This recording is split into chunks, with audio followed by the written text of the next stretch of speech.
रजत ने खुशी के बारे में सब कुछ जान लिया था, लेकिन अब खुशी उसके पास नहीं थी। कोई नहीं जानता था कि खुशी आखिर गई कहाँ। आज पूरे 2 दिन हो गए थे खुशी को ढूंढते हुए, लेकिन खुशी किसी को नहीं मिली। रजत ने अपने आदमियों को पूरे शहर और आसपास के शहरों में देखने के लिए कहा और जगह जगह खुशी के पोस्टर लगवा दिए ताकि खुशी जल्दी से मिल जाए, लेकिन किसी भी चीज़ का कोई फ़ायदा नहीं हुआ। रजत अपने ऑफिस में बैठा खुशी के बारे में ही सोच रहा था कि तभी उसे एक फ़ोन आया। रजत ने बेमन से फ़ोन उठाया और उदास सी आवाज़ में हेलो बोला। तभी सामने से किसी ने कहा, हेलो, ये खुशी सिंघानिया के घर से बोल रहे हैं। खुशी का नाम सुनते ही रजत के चेहरे पर चमक आ गई और वो जल्दी से बोला, हाँ हाँ, मैं खुशी का पति बोल रहा हूँ। क्या हो, आप जानते हैं वो कहाँ है? रजत सामने वाले इंसान को बोलने का मौका दे बिना ही बोले जा रहा था, तो सामने वाला शख्स बोला, अरे भाई, सांस तो ले लो और मुझे भी बोलने का मौका दो। रजत अब चुप होकर उसके बोलने का इंतजार करने लगा, तो आदमी बोला, इस लड़की को मैंने 2 दिन पहले रेलवे स्टेशन पर देखा था। इसके साथ एक पतला सा लड़का भी था। रजत, लड़का? कौन लड़का? कैसा दिखता था? आदमी बोलता है, बोला तो पतला सा था, ज़्यादा हाइट भी नहीं थी। दिखने में वो दोनों भाई बहन जैसे या फिर गर्लफ्रेंड बॉयफ्रेंड लग रहे थे। मेरा ध्यान उन पर इसलिए गया क्योंकि उस लड़की ने मेरी बेटी को संभाला था। रजत कहता है, कहाँ? कौन सी जगह? मेरा मतलब कहाँ की ट्रेन में बैठे थे वो लोग? आदमी कहता है, ये तो ध्यान नहीं दिया मैंने, लेकिन इतना ध्यान है कि लड़का उस लड़की को बोल रहा था कि वो ध्यान से जाए और उस लड़की को छोटा सा फ़ोन देकर बोला था कि कुछ प्रॉब्लम हो तो उसे फ़ोन कर दे। लड़का उसके साथ नहीं गया था शायद। रजत कहता है, अच्छा फिर आगे खुशी कहाँ गई? आदमी हंसते हुए बोला, लगता है पत्नी के चले जाने का असर आपके दिमाग पर हुआ है। आगे मैं कुछ नहीं जानता भाई साहब, जितना जानता था बता दिया। ये कहकर आदमी ने फ़ोन कट कर दिया, तो रजत ने फ़ोन को टेबल पर रखा और कुछ सोचने लगा। फिर जल्दी से फ़ोन उठाया और नंबर डायल करके बोला, रेलवे स्टेशन के कैमरे चेक करो, 2 दिन पहले के अभी जाओ। रजत ने फ़ोन रख दिया। लगभग 10 मिनट बाद उसका फ़ोन बजा तो रजत ने फ़ोन पिक किया। सामने से कहा, सर, पिछले 5 दिनों से कैमरे बंद हैं। बोल रहे हैं कि कुछ प्रॉब्लम हो गई थी जो अभी तक सुधारी नहीं गई है। रजत ने बिना कुछ कहे ही फ़ोन को दीवार पर जोर से दे मारा। तभी जॉली खाना लेकर अंदर आया तो बिना कुछ बोले ही फ़ोन के टुकड़ों को उठाने में लग गया और जब उसने उन्हें उठा लिया तो रजत के पास आकर सिर झुकाकर बोला, सर, इन 2 दिनों में आपका ये 8वां फ़ोन है जिसको आपने तोड़ दिया। फ़ोन तोड़ने से क्या मैम साहिबा मिल जाएंगी? रजत कुछ नहीं बोला। वो उठा और केबिन के बाहर चला गया। जॉली ने अपने कंधे उचकाए और वहाँ से चला गया। इधर रजत टेरिस पर आकर लाचार भाव से एक जगह देखते हुए बोला, धिक्कार है तुझ पर रजत सिंघानिया, तू अपनी खुशी को नहीं ढूंढ सकता, तू किसी काबिल नहीं है। अब तुझे जीने का कोई हक नहीं है, कोई हक नहीं है। तभी रजत को खुशी का वो सुसाइड की कोशिश करना याद आया और वो वहीं बैठ गया। नहीं खुशी, मैं मरूंगा नहीं, आखिरी सांस तक तुम्हें ढूंढूंगा। इन 2 दिनों में मुझे तुमसे इतना प्यार हो गया है कि अब मेरी मंजिल भी तुम बन गई हो और अब सुकून भी तुमसे मिलकर ही मिलेगा। मैं बहुत जल्द तुम्हें ढूंढ लूँगा। एक बार फिर रजत ने अपने आप को मजबूत किया और वहीं से घर के लिए निकल गया। जयपुर शहर से दूर, बहुत दूर, एक वीरान सी जगह जहाँ पहाड़ी से लगकर एक रास्ता जाता है। रास्ते के एक ओर कच्ची सड़क जाती है। कच्ची सड़क के एक और कुछ झाड़ियों को के बाद में खेत है और दूसरी ओर एक जोहड़ है जो कि सूखा पड़ा है। भरी दोपहरी में जलाने वाली धूप है। कच्ची सड़क कुछ दूर जाकर 2 घरों पर ख़त्म हो जाती है। घर भी बहुत पुराने और बंजर से दिखाई पड़ रही हैं। सामने से ये घर बहुत सीमित दिखाई दे रहा है, लेकिन आगे चलने पर बहुत लंबे क्षेत्र तक फैले हैं। इन्हीं घरों में से एक घर की छत के एक कमरे के बाहर बने बरामदे में मेड़ पर एक लड़की शांत बैठी हुई है, जिसकी आंखों में कोई भाव नहीं है। वो एकटक दूर तक फैले खेतों को निहार रही है और ये लड़की है खुशी। खुशी अपने अकेलेपन में बैठी अपने आप में खोई हुई थी। तभी एक बुजुर्ग औरत छत पर कमरे के साइड में बनी रसोई से बाहर आई और खुशी के कंधे पर हाथ रखकर बोली, कि सोच रही सा बेटी। खुशी मेड़ से उतर गई और हल्की सी मुस्कुराहट के साथ बोली, कुछ नहीं माँ जी, बस ऐसे ही। बुजुर्ग औरत बोली, अच्छो आजा तो रोटी खा ले। बुजुर्ग औरत अंदर जाते हुए बोली थी। खुशी उनके पीछे पीछे चली गई। खुशी किचन में आ गई तो बुजुर्ग औरत ने खुशी को एक थाली पकड़ा कर कहा, जा तेरा बाबा ना दे आ। खुशी हैरानी से उन्हें देखने लगी तो बुजुर्ग औरत आगे बोली, अरे नीचे बैठक मैं तेरो बाबो बैठो साना। उसे दिया रोटी। खुशी को ज़्यादा कुछ तो समझ नहीं आया, लेकिन उसे ये समझ आ गया कि नीचे कोई इंसान बैठा है, उसे ये प्लेट वाला खाना देकर आना है। इसलिए खुशी हाँ में गर्दन हिलाते हुए चली गई। खुशी के साथ कौन सा लड़का था, इसका पता अभी तक रजत नहीं लगा पाया था, इसलिए वो बहुत गुस्से में था। रजत अपने दादाजी के पास बैठा था। उसने उनके हाथों को अपने हाथों में पकड़ रखा था। वो दादाजी से बोला, कहाँ ढूंढूं मैं उसे, मुझे नहीं पता वो कहाँ चली गई है दादाजी। मुझे खुशी से बेइंतहा मोहब्बत हो गई है। मैं नहीं जानता कि कब कैसे मुझे ये हुआ, लेकिन बस हो गया। अब मेरी तलब बन गई है वो, और जब तक वो मेरे सामने नहीं आएगी तब तक मैं बेचैन ही रहूँगा। रजत के दादाजी ने अपने हाथों को हिलाने की कोशिश की, लेकिन वो कुछ बोल नहीं पाए। उनकी आंखों से आंसू टप टप गिरने लगे, जिन्हें देखकर रजत घबरा गया और उनके आंसुओं को पोंछने लगा। रजत डरते हुए बोला, दादू आप रो क्यों रहे हैं? आप जानते हैं ना, आप ही मेरी कमजोरी हैं। जब आप ऐसे रोते हैं तो मैं टूट जाता हूँ कि मैं आपके लिए कुछ नहीं कर पा रहा हूँ। राजवीर जी ने अपनी आंखों को बंद किया और सुकून की सांस लेकर रजत को प्यार से देखने लगे। तो रजत हैरानी से बोला, अब आप ऐसे क्यों देख रहे हैं? रणवीर जी ने मन ही मन कहा, मैं सोच रहा हूँ बेटा कि मैंने सुना था जोड़ियाँ ऊपर से बनकर आती हैं, आज देख भी लिया। रजत आगे कुछ कहता उससे पहले ही उसे दरवाजे से कुछ गिरने की आवाज़ आई। रजत और राजवीर जी दोनों की नज़रें उस ओर गई तो पाया खुशी के चाचा विश्वास दरवाजे पर खड़े काँप रहे थे। उसकी नज़रें रणवीर जी पर थी और विश्वास उन्हें देखकर डर रहा था, मानो उसने भूत देख लिया हो।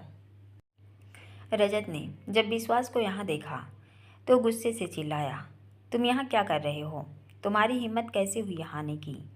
विश्वास पर रजत की बातों का कोई असर नहीं था। वो तो बस राजवीर को देख रहा था। विश्वास उल्टे पैर हो लिया तो रजत भी कुछ सोच में पड़ गया। रजत उठा और विश्वास के पीछे पीछे चला गया। इधर विश्वास जल्दी से नीलम के पास आकर लंबी लंबी सांस लेते हुए बोला, वो बुढ़ा भी जिंदा है। नीलम जो गंदी सी साड़ी पहनी थी और बर्तन साफ कर रही थी, उसने बर्तन पर साबुन रगड़ते हुए कहा, कौन सा बुढ़ा? अब कौन से पाप आगे आने वाले हैं तुम्हारे?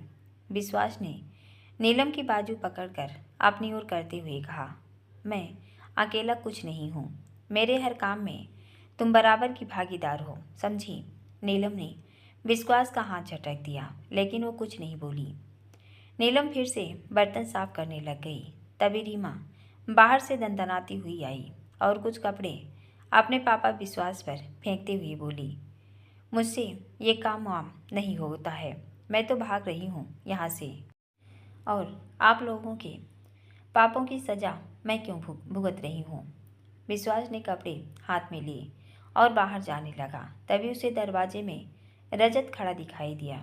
रजत ने अपने दोनों हाथों को पॉकेट में रखा था और वो गुस्से से उन तीनों को घूर रहा था। रजत के गुस्से को देखकर रीमा ने विश्वास के हाथ से कपड़े लिए और बनावटी हंसी हंसकर बोली, मैं बस धोने जा ही रही थी। रीमा दूसरे दरवाजे से बाहर निकल गई तो रजत विश्वास के ठीक सामने आकर खड़ा हो गया। रजत कुछ कहता उससे पहले ही विश्वास बोल पड़ा, वो मैं बस देखना चाहता था कि आपके यहाँ कौन बीमार है, इसलिए खाना लेकर गया था, लेकिन आपको देखकर मैं घबरा गया और प्लेट गिर गई। मैं भी साफ कर देता हूँ। विश्वास रजत से नजरें चुरा कर चला गया तो नीलम भी वहाँ से जा चुकी थी। रजत ने लंबी सांस ली और बोला, खुशी कहाँ हो तुम? राजस्थान के खैरथल जिले के एक छोटे से गांव के एक छोटे से घर में। अरे तेरी माँ भी ना से मेहमान सी काम करावे सा। एक बुजुर्ग ने खुशी के हाथ में प्लेट देकर कहा, नहीं दादाजी, ऐसे छोटे मोटे काम तो मैं कर ही सकती हूँ ना। खुशी हल्की सी मुस्कान के साथ बोली। बुजुर्ग ने पहले तो हैरानी से खुशी को देखा, फिर उसके हाथ से प्लेट लेकर बोली, अच्छो तो बैठ जाओ रे, अकेले क्यों रहा सा? खुशी कुछ नहीं बोली तो बुजुर्ग ने किसी को आवाज़ लगाई, गौरी, ए गौरी। तभी दूसरी ओर बने कमरे से खुशी की हम उम्र लड़की दौड़ती हुई आई और बोली, हाँ के? बुजुर्ग ने खुशी की ओर इशारा करके कहा, इस छोरी ना ले जा तेरे साथ, आह को मन लगा जा। गौरी ने खुशी की ओर देकर कहा, जमुना ने मना किया है कि इसको कोई परेशान न करे। खुशी एक बार गौरी को तो एक बार बुजुर्ग को देख रही थी। तभी बुजुर्ग बोले, मैंने कह दिया है तो जमुना क्या करेगा? गौरी ने खुशी की कलाई पकड़कर कहा, ठीक सा आजा। खुशी गौरी के साथ साथ चल पड़ी। गौरी उसे एक बड़े से कमरे में लेकर आ गई जहाँ पहले से ही दो लड़के लेटे हुए हंसी मजाक कर रहे थे। कमरे में दो बड़ी बड़ी खटिया और साइड में पुराने जमाने के सोफे रखे थे। गौरी ने खुशी को खटिया पर बैठने का इशारा किया। जब लड़कों ने खुशी को देखा तो दोनों उठ गए। तभी गौरी बोल पड़ी, अरे शर्माओ मत, ये अपनी बहन जैसी है जो जयपुर से आई है। खुशी वहाँ बैठ गई तो लड़के भी बैठ गए, लेकिन दोनों लड़के जो पहले जोर जोर से हंस रहे थे अब एकदम शांत थे। तो गौरी बोली, दीदी ये दोनों बहुत शरारती हैं, अभी तो आपसे शर्मा रहे हैं, एक दो दिन में जब जान पहचान हो जाएगी तब आपको खूब हंसाएंगे। गौरी वहाँ से उठकर चली गई तो खुशी सिर झुकाए बैठी रही। कुछ देर तक कोई नहीं बोला। फिर एक लड़का बोला, जी नाम क्या है? खुशी ने नज़र उठाकर दोनों को देखा तो दोनों लड़के टकटकी लगाकर खुशी को ही देख रहे थे। तभी खुशी धीरे से बोली, खुशी। नाम सुनते ही दोनों लड़के हैरानी से बोले, तो फिर आपकी खुशी कहाँ है? अब खुशी हैरान होकर दोनों को देखने लगी। तभी दूसरा लड़का बोला, दीदी आपकी खुशी जहाँ कहीं भी होगी हम लेकर आएंगे। खुशी दोनों लड़कों को देखती ही रह गई। कहते हैं जब कोई इंसान हमारे साथ होता है तब हम उसकी कद्र नहीं करते हैं, जब वो हमसे दूर चला जाता है तब हमें उसकी मौजूदगी का एहसास होता है, जब वो हमारे पास नहीं होता है तब हम हर पल बेचैन, उदास और अकेला महसूस करते हैं। लेकिन अगर वक्त रहते हम उन लोगों को, उन रिश्तों को संभाल लें तो हमारी ज़िंदगी खुशहाल हो जाती है। कुछ ऐसा ही रजत के साथ हुआ है। जब खुशी रजत के करीब थी तब उसने उसकी कोई परवाह नहीं की। रजत ने अपने मतलब के लिए उससे शादी की थी, लेकिन वो नहीं जानता था कि वो लड़की उसके जीने मरने की वजह बन जाएगी। रजत एक बहुत अच्छे व्यक्तित्व का लड़का है। वो अपने फायदे और मतलब के लिए किसी और को कोई नुकसान नहीं पहुंचाता। बचपन से ही उसने कभी किसी के साथ गलत नहीं किया, लेकिन अब उसने खुशी को जाने अनजाने में बहुत ज़्यादा दर्द दे दिया था, जिसका गिल्ट उसे जीने नहीं दे रहा था। रजत बाहर से बहुत खड़ूस और गुस्से वाला है, लेकिन अंदर से वो बहुत मासूम और पाक दिल इंसान है। उसका दिल अंदर ही अंदर रोता है जब खुशी के न मिलने की खबर उसको दी जाती है। वक्त बीतता जा रहा था, लेकिन रजत को खुशी का कोई अता पता नहीं मिल रहा था। आज पूरे 25 दिन हो गए खुशी को गए हुए। इन दिनों में रजत बहुत कमज़ोर और ज़्यादा गुस्से वाला हो गया है। वो अपने घर में काम करने वाले खुशी के चाचा चाची और दूसरे नौकरों पर छोटी छोटी बातों पर चिल्ला पड़ता है। पहले सब रजत से डरते थे, लेकिन अब ये सब खौफजदा हैं और कोई भी रजत के सामने नहीं जाता है। रजत डाइनिंग टेबल पर बैठा नाश्ता कर रहा था। तभी जॉली ने उसके सामने खड़े होकर अपने दोनों हाथों को बांधकर और सिर को झुकाए हुए कहा, सर, आपको इतना गुस्सा नहीं करना चाहिए। ये आपकी सेहत के लिए अच्छा नहीं है। रजत ने हाथ में चम्मच थी, उसने चम्मच को प्लेट में ही छोड़ दिया और जॉली को गुस्से से देखते हुए कहा, नौकर हो, नौकर की तरह रहो, मेरे बाप बनने की कोशिश मत करो। रजत उठकर जाते हुए बोला, कल से मेरे सामने मत आना। रजत चला गया तो जॉली उसे देखता ही रह गया। रजत अपनी कार में आकर बैठ गया। उसने अपनी आंखों को बंद किया और सिर को पीछे सीट से लगाकर मन ही मन बोला, ये सब क्यों कर रहा हूँ मैं? क्या हो रहा है मुझे? कुछ देर तक वो ऐसे ही बैठा रहा, फिर लंबी सांस लेकर बोला, मुझे अपने आप को बदलना होगा। किसी के आने या जाने से मुझे कोई फर्क नहीं पड़ना चाहिए। तभी रजत के दिल में एक नाम आया, और खुशी का क्या? रजत ने स्टीयरिंग को कसकर पकड़ लिया। उसने खुद से कहा, खुशी, तुम जहाँ भी हो अब वापस मत आना। तुम्हारे लिए वापस आना बहुत बुरा हो सकता है। एक वक्त तक इंसान किसी का इंतज़ार करता है, और जब वो इंसान इंतज़ार नहीं कर पाता है तो उसका इंतज़ार गुस्से में बदल जाता है। रजत भी उन्हीं इंसानों में से था जो इंतज़ार करना जानता ही नहीं था। उसने कभी इंतज़ार किया ही नहीं। खुशी के लिए उसका प्यार अब गुस्से में बदल गया था। एक तरफ वो चाहता था कि खुशी उसके पास आ जाए, तो दूसरी तरफ वो कहता है कि अगर वो अब उसके पास आई तो वो अपने गुस्से पर कंट्रोल खो देगा। रजत अपने आप में ही सिमट रहा था। ये वो खुद भी नहीं समझ पा रहा था कि आखिर वो करना क्या चाहता है। उसने अपने जज्बातों को अपने अंदर ही दफन कर दिया था। इधर खुशी दिनों दिन में परिवार के लोगों के साथ घुल मिल गई थी। अब वो बोलने में बिल्कुल भी नहीं हिचकिचाती थी। खुशी आज दादा दादी गौरी, राम और श्याम के साथ बैठी थी। राम और श्याम गौरी के वही दोनों भाई थे जिनके सामने खुशी बोलने से कतरा रही थी। राम ने खुशी को देखते हुए कहा, और या म्यारी खुशी जी, वो दिन कितनी चुप थी ना, अब देख तो कहना बोलन ही ना दे। राम की बात पर सब हंसने लगे तो खुशी ने मुंह बनाकर कहा, हाँ तो उस दिन मैं नई नई थी ना, मैं जानती ही नहीं थी तुम दोनों शरारती बंदरों को। खुशी ने ये बोलकर गौरी से हाई भाई किया तो राम और श्याम दोनों एक साथ बोले, बंदर, और तू कैसा बंदरी, चिपकी हुई बांदरी। खुशी सब नासमझी से सबकी तरफ देखने लगी तो सब एक साथ ठहाके लगाकर हंसने लगे। तभी दादी जी बोली, अरे बेटा, बांदरी को मतलब बंदरिया हो वैसा। बंदरिया सुनते ही खुशी दोनों भुएं उचका कर बोली, अच्छा बंदरों रुको, अभी तुम्हें तो मैं बताती हूँ। खुशी और गौरी दोनों राम और श्याम के पीछे दौड़ पड़ी। तभी दादी जी बोली, अरे घूमते हुए ईंधन भी लेते आना।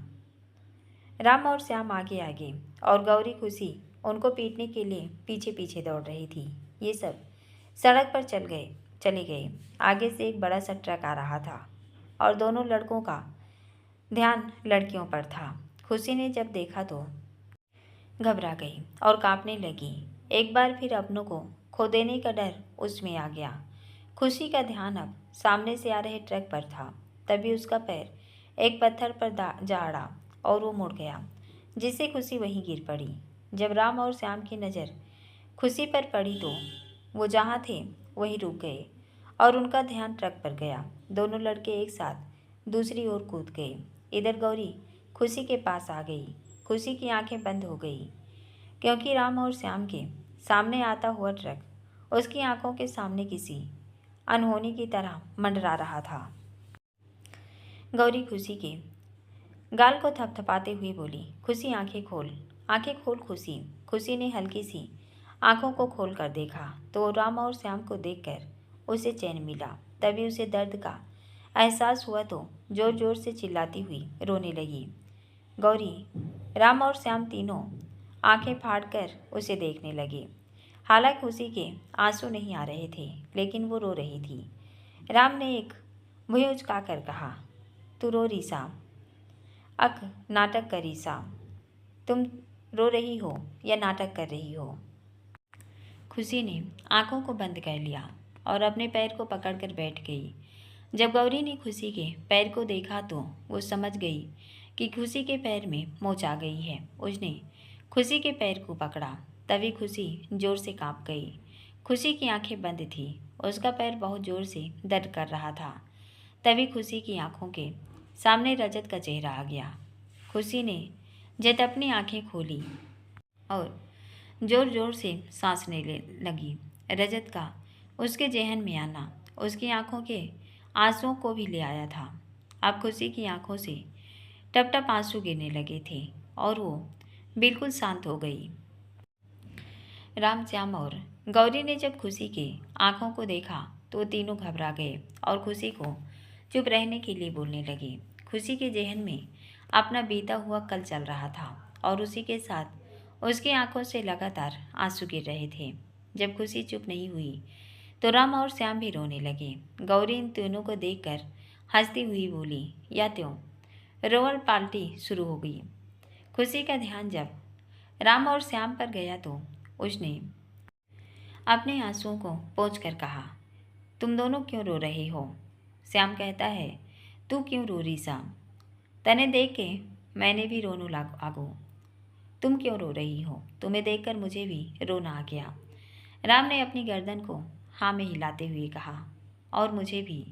राम और श्याम ज़्यादा बड़े नहीं थे, बस लंबाई में दोनों खुशी और गौरी से लंबे थे तो अभी बच्चे ही। साफ दिल और मासूमियत से भरे थे, इसलिए जब खुशी के आंसू देखे तो खुद भी रो पड़े। गौरी उठी और अपने हाथों को बांध कर कहा, आप खुशी न घर लेकर चलियो, चालनो सा उठाओ आना। राम, श्याम उसे और खुशी के हाथों को पकड़कर उठाते हुए बोले, कितनी मोटी है तू, कम खावो करना। कितनी मोटी है तू, कम खाया कर। सब खुशी को घर ले आए तो दादी जी ने खुशी के पैर की मोच को ठीक कर दिया और उस पर सूती कपड़ों को लपेट दिया। अब खुशी चारपाई पर लेटी हुई थी। सब अपने अपने कामों में लग गए। खुशी ने मन ही मन कहा, अब वहाँ क्या हो रहा होगा? क्या उसने दूसरी शादी कर ली होगी? हाँ, कर ही ली होगी। मेरा इंतज़ार क्यों करेगा वो? उसे तो बस एक वारिस चाहिए था जो उसे मेरे बाद किसी से भी मिल सकता है। खुशी ने लंबी सांस लेकर अपनी आंखों को बंद कर लिया। तभी श्याम दौड़ता हुआ आया और खुशी की ओर फ़ोन बढ़ाते हुए बोला, भाई को फ़ोन। खुशी ने झट से उठकर फ़ोन को ले लिया और कान के लगाकर बोली, कितने दिनों बाद फ़ोन किया है? मुझे तो भूल ही गए ना। वहाँ सब क्या चल रहा है? क्या उसने दूसरी शादी कर ली? खुशी चुप होकर सामने वाले की बात सुनने लगी तो उसके चेहरे के हाव भाव बदलने लगे। जब सामने से फ़ोन पर कोई आवाज़ नहीं आई तो खुशी ने धीरे से कहा, मैं आ रही हूँ। अगर अब तुम आई तो पहले से भी ज़्यादा दर्द मिलेगा खुशी, लेकिन मैं। खुशी कुछ बोलने को हुई तभी सामने से फ़ोन कट गया। खुशी हेलो हेलो बोलने लगी। जब उसने देखा कि फ़ोन कट चुका है तो उसने फिर से फ़ोन लगाया, लेकिन अब फ़ोन बंद आ रहा था, जिससे खुशी का दिल घबराने लगा। उसने श्याम की ओर देखा, जिसकी नज़र खुशी पर ही थी। खुशी ने श्याम को फ़ोन देते हुए कहा, उसका फ़ोन बंद क्यों आने लगा? फिर कोशिश करो। श्याम ने फिर से फ़ोन किया, लेकिन अब भी फ़ोन बंद था। तो श्याम बोला, आज से पहला भाई को फ़ोन बंद न हुआ, हो सके सो बैटरी खत्म होगी तो चिंता मत करा। खुशी ने हामी भरी तो श्याम चला गया। खुशी का दिल अब भी किसी अनहोनी की घटना से घबरा रहा था। उसे ऐसा लग रहा था मानो रजत अब उसके पास आ जाएगा। रजत अब उसे यहाँ से ले जाएगा। खुशी अब सोचने लगी कि अगर रजत यहाँ आ गया तो क्या करेगी, उसका सामना कैसे करेगी। इससे अच्छा तो वो मरना पसंद करेगी। यही सब सोचते सोचते खुशी को नींद आ गई। इधर रजत ऑफिस के केबिन में बैठा लैपटॉप पर कुछ देख रहा था। तभी अचानक उसके दिमाग में कुछ आया और उसने झट से लैपटॉप बंद कर दिया। रजत ने जॉली को फ़ोन किया और जल्दी से ऑफिस आने के लिए कहा। कुछ ही देर में जॉली उनके सामने था। रजत ने जॉली के चेहरे को देखते हुए कहा, तुम्हारे चेहरे पर इतना पसीना क्यों आ रहा है? मैं क्या तुम्हें फांसी पर चढ़ा रहा हूँ? जॉली बनावटी हंसी हंसकर अपने चेहरे पर आए तनाव को हटाते हुए बोला, वो तो बस आपसे डर, मेरा मतलब। रजत, हाँ, मैं समझ गया, मैंने मना किया था, लेकिन मैंने ही तो बुलाया है। रजत ने टेबल पर कोहनी टिकाते हुए कहा, अच्छा ये बताओ, खुशी घर में सबसे ज़्यादा बात किससे करती थी? खुशी का नाम सुनते ही जॉली का चेहरा सफ़ेद पड़ गया। वो हकलाते हुए बोला, माँ, मुझसे। सर, रजत कहता है, अरे रिलैक्स, मैं सिर्फ पूछ रहा हूँ, तुम इतना क्यों डर रही हो? अच्छा ये बताओ, कभी उसने अपने घर के अलावा किसी का जिक्र किया था तुम्हारे सामने? जॉली, नहीं सर, उनका घर में कोई नहीं था और बाहर वो जाती नहीं थी, तो कोई कैसे हो सकता है? रजत ने जॉली को देखा, जो रजत के से नजरें नहीं मिला रहा था। रजत ने धीरे से और उदास स्वर में कहा, जॉली प्लीज़ मुझे बताओ, खुशी कहाँ है? मुझे लगता है कि तुम जानते हो कि वो कहाँ है। मेरा दिल कहता है उसने तुम्हारे सिवा किसी पर भरोसा नहीं किया होगा। रजत धीरे से उठा और जॉली की ओर बढ़ गया। जॉली डर से कांपने लगा, लेकिन रजत ने उसके कंधे पर हाथ रखकर कहा, अब अगर वो आई भी तो मैं शायद उसे पहले जैसा ना मिलूं। रजत ये कहकर चला गया। जॉली वहीं खड़ा रह गया। वो कुछ देर तक सोचता रहा, फिर बाहर आ गया और अपना फ़ोन निकाल कर घर पर फ़ोन लगा दिया।